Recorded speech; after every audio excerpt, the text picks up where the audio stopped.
All right, so picture this. You're just scrolling through your feed, yeah? And bam, suddenly it's like every other post is about liposomal creatine. Liposomal creatine. Yeah, liposomal creatine.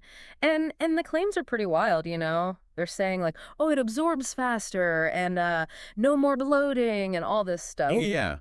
That sounds familiar. I think I've seen those ads. Yeah, exactly. So, of course, anyone who's, into fitness and supplements is going to see that and be like, "Wait a minute, is this legit or is this just hype?" Yeah, for sure. It's tough to tell sometimes, right? There are always new products popping up making big promises. Exactly. And that's what we're diving into today. We're going to take a deep, deep dive into this whole liposomal creatine thing. Awesome. We're going to compare it to the classic creatine monohydrate. Right, right. The OG creatine. Exactly. Figure out, is it really worth all the hype? Is it really better? Or are we just paying more for essentially the same thing? Yeah, Yeah. that's the million-dollar question, right? It really is. Yeah. And to help us answer that question, we're turning to a blog post from muscletheories.com Okay. written by Mohammed Nassif Udin. Muscle theories. I've heard of that site. Yeah, it's a pretty well-known site in the fitness world. And this guy, Mohammed, he's a fitness enthusiast, a bodybuilder, so he definitely knows his stuff. Sounds promising. Someone who's in the trenches, so to speak. Exactly. And he's, his whole thing is about giving people practical, real-world advice about supplements, not just, the theoretical stuff, but what actually works. Yeah, I like that approach. Yeah, it's definitely a good resource. So for all of you listening, get ready. We're about to unpack this whole liposomal creatine thing. Let's do it. Compare it to creatine monohydrate, and by the end of this, you'll have all the info you need to decide if it's right for you. Sounds good. All right, so first things first, what exactly is liposomal creatine? Well, the key is in the name, right? It's all about those liposomes. Liposomes. Yeah. They're basically these tiny little bubbles of fat, basically. Yeah. And they're designed to kind of wrap around and transport nutrients. Oh, interesting. So they're like little delivery vehicles for the creatine. Exactly. The source actually uses a pretty clever analogy. They call it a nutrient Uber. A nutrient Uber. I love it. So it's like they're protecting the creatine, giving it a safe ride through your system. Exactly. The idea is that these liposomes protect the creatine from getting broken down in your stomach. You know how stomach acid is super harsh? Oh, yeah, definitely. Yeah. So it's like the liposomes are like a little shield helping the creatine bypass all that acid and get absorbed more efficiently. Makes sense. So it's all about maximizing how much of that creatine actually makes it into your bloodstream. Precisely. And the article even mentions that, this liposomal technology, it's not brand new. It's actually been used with other supplements like vitamin C. Oh, really? I didn't know that. Yeah, and it's been shown to improve the absorption of those supplements too. Okay, so there's some precedent for this. It's not just, completely out of left field. Exactly. It's based on a principle that's been explored before. Okay, so we've got this this new kid on the block, liposomal creatine, with its fancy delivery system. Right. But we can't forget about the old faithful, the tried and true creatine monohydrate. Absolutely. It's been a staple for forever, right? And there's a reason for that. Yeah, it's been around for decades, Mhm. and tons of research backs it up. Exactly. And the source actually points out that it already has incredibly high bioavailability, like 95%. Yeah, 95%. That's huge. It's practically all of it, right? I mean, Yeah. that means your body's already absorbing almost all of the creatine monohydrate you're taking. Pretty much. So it really begs the question, if monohydrate is already that good, is there really a need for this quote-unquote enhanced delivery system? It's a valid question. I mean, if it ain't broke, don't fix it, right? Yeah, exactly. So what problem is liposomal creatine trying to solve that monohydrate isn't already addressing? That's what I want to know. That's a great point. Mm. And while some people argue that liposomal leads to faster absorption, potentially allowing for lower doses and maybe less bloating. Maybe less bloating. Yeah, we need to look at what the evidence actually says. Right, right. Let's get into the nitty-gritty. And the source, thankfully, has this really helpful head-to-head comparison table. Oh, nice. That's always useful. Yeah, it breaks down all the key factors. So first up, bioavailability. We know monohydrate is sitting pretty at around 95%. What about liposomal? Well, the table says it has enhanced bioavailability. Enhanced. But, and this is a big but, there aren't any studies actually cited to back up that claim. Oh, interesting. Yeah, at least not in humans. So it's kind of like the idea's there, the theory makes sense. Yeah, yeah. But the proof, the actual human studies, those seem to be missing. So it's promising but not proven. Okay. And let's be real, one of the biggest factors for a lot of people is going to be cost. Yeah.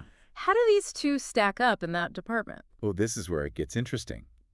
Creatine monohydrate, Wow. super budget friendly. I'm talking like 10 to 20 cents per serving. Okay, that's pretty cheap. Liposomal, on the other hand, hold on to your wallet. You're looking at $1 to $2.50 per serving. Whoa, whoa, whoa, hold on. $1 to 250? Yeah, it's a big jump. The article even says, ouch. Ouch is right. That's like 10, even 20 times more expensive. It's a significant difference. So you're paying a premium for this liposomal stuff, but are you getting, a premium level of scientific backing to justify that cost? Well, that's the other thing. Creatine monohydrate, these things have been studied like crazy. Yeah. I mean, the article just throws out 1,000 plus studies as an example. Wow. And that's probably just scratching the surface. It's one of the most researched supplements out there, liposomal creatine. Yeah. The table says virtually none. Virtually none. Okay, so we've got a mountain of evidence for the old standby, and And a tiny molehill for the new kid on the block. basically, that's a pretty big difference. It is. All right, let's move on to something that I know a lot of people are curious about. Bloating. Some people get bloated when they take creatine monohydrate. Yeah, it can be a common side effect. So what about liposomal creatine? Does it help with that? The table says less bloating. Less bloating. Okay. And the author of the article, he actually mentions that he's noticed that himself. So it's like anecdotal evidence at this point. Yeah, pretty much. It's not, like scientifically proven across a wide range of people. It might be gentler on the stomach for some, but we don't have the hard data to say for sure. So for someone who, isn't having major issues with bloating on monohydrate, that little bit of potential reduction, is that worth like 10 times the price? That's a good question. It really depends on the individual, right? Right. How much that bloating bothers them. Totally. Okay, so last but not least, let's talk about, the practical side of things. Taste mixability. Right, right. So creatine monohydrate, Mm. especially if it's not micronized, Yeah. it can be a little gritty. It might not dissolve perfectly in water. Liposomal creatine, it's often pre-mixed, like in those liquid shots, or flavored powders. Oh, okay. So yeah, in terms of taste and convenience, liposomal might have an edge. So it's more user-friendly. Oh, yeah. Okay, so convenience and maybe better taste. Those are the practical advantages for liposomal. But then we have this, huge price difference and basically no research to back up the claims. Right. It's a trade-off. It really is. So what's the overall takeaway here? Based on this article, what's the verdict? Well, the author's pretty clear about it. They say that, hands down, creatine monohydrate wins when it comes to price and scientific evidence. Okay. And the benefits of liposomal creatine, they're mostly theoretical at this point. Theoretical. So we've talked about the claims, we've looked at the comparison, but the real question, the one everyone wants to know is, does liposomal creatine actually work better? Like in terms of muscle growth, performance, all that stuff. Yeah, that's the bottom line, right? It is. So does it? Short answer, we don't know. We don't know. And that's straight from the article. Okay. They're very upfront about it. They say that even though liposomal delivery might help with absorption for some things, creatine monohydrate is already so bioavailable that the extra boost from liposomes might not even make a difference. Oh, interesting. And get this, the article highlights a 2020 review. This review looked for human studies that directly compared liposomal creatine to monohydrate in terms of performance and muscle growth. Okay. And guess how many they found? How many? 0. Zilch. Nada. 0. Seriously? Yeah, not a single one. So all those claims about, liposomal being superior, it's mostly based on animal studies. Wow. Or, good old-fashioned marketing. Okay, so we got to take those claims with a grain of salt, it sounds like. Big time. But the article does mention that some people, including the author, found liposomal creatine to be easier on their stomach. Yeah, that's an important point. If someone's really struggling with bloating or cramps on monohydrate, Right. and it's like preventing them from taking it consistently, Yeah. then liposomal might be worth trying. But it's going to cost them. Oh, yeah. Hmm. They'll definitely be paying a premium for that potential benefit. So it really comes down to like individual tolerance and how much they're willing to spend. Exactly. Okay. So we've established that. But for the average person who, isn't having major issues with monohydrate, is there any reason to even consider liposomal? The article actually breaks it down pretty nicely. Okay, good. They kind of lay out the types of people who might benefit. Okay, so who are they talking about? Well, first there's the people with, sensitive stomachs. The sensitive stomach crew. Exactly. The ones who just can't handle monohydrate without getting bloated or crampy. Right. Then there's the convenience seekers, the ones who are all about like those pre-mixed shots and easy-to-take powders. Makes sense. And then you've got your biohackers. The biohackers. Okay. Yeah, the ones who are always on the cutting edge, trying out the latest and greatest, even if it costs more. The experimenters. I Yeah. get it. Exactly. Okay, so those are the people who might see some benefit. But what about everyone else? The people who just want to, get the benefits of creatine without breaking the bank. The article is pretty straightforward about that. They basically say, stick with creatine monohydrate. Okay. Save your money for, like, pre-workout or protein bars. Yeah, that's probably a better use of your money. Right. Totally.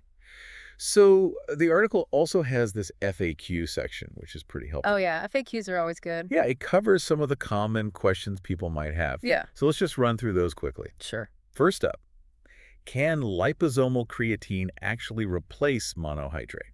The article's answer, maybe, if you're cool with less research and more cost. Less research, more cost. Yeah, they really hit the nail on the head with that one. They did. Okay, next question. Does liposomal creatine require a lower dose? I feel like I've heard that before. Yeah, some brands do claim that. Like you can take less liposomal and get the same benefits as a full dose of monohydrate. Right, because of the supposed, superior absorption. Yeah, yeah. But the article's very clear. No studies back that up. So don't assume you can get away with taking less. Exactly. Stick to the recommended dosages. Good advice. Okay, what about safety? Is one form inherently safer than the other? The article says they're both safe. Both safe. Okay. And that makes sense, right? Yeah. They're both creatine, just different delivery systems. Yes, right. So the main difference, as we've talked about, is the potential for less bloating with liposomal. But that's still anecdotal. Exactly. Okay, and last question from the FAQ. Should someone who's currently using monohydrate switch to liposomal? The article gives a very simple answer. Yeah.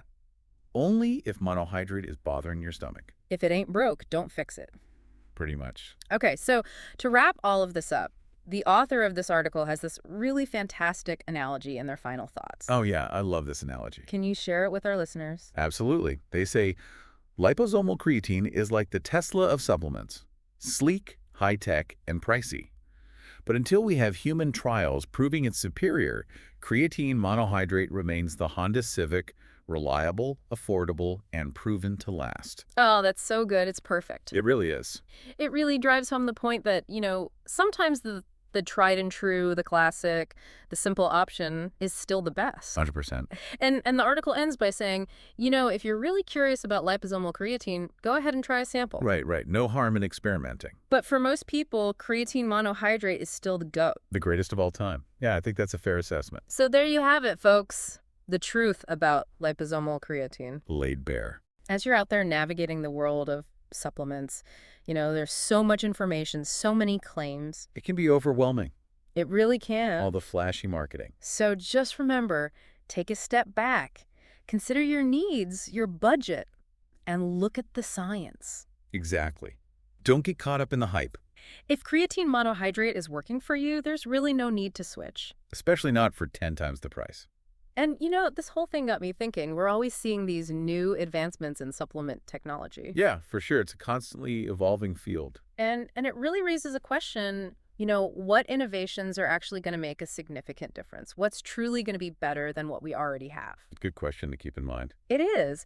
How do we, as, informed consumers, how do we separate the real breakthroughs from the marketing gimmicks? Exactly. How do we tell the difference between a genuine improvement and just a more expensive way to do the same thing? That's the challenge. Right. And I think that's something worth thinking about as we move forward. Absolutely. We need to stay informed, stay critical, and not let the marketing machine dictate our choices. Couldn't have said it better myself. So keep that in mind, listeners. And until next time, happy training. Keep those gains coming.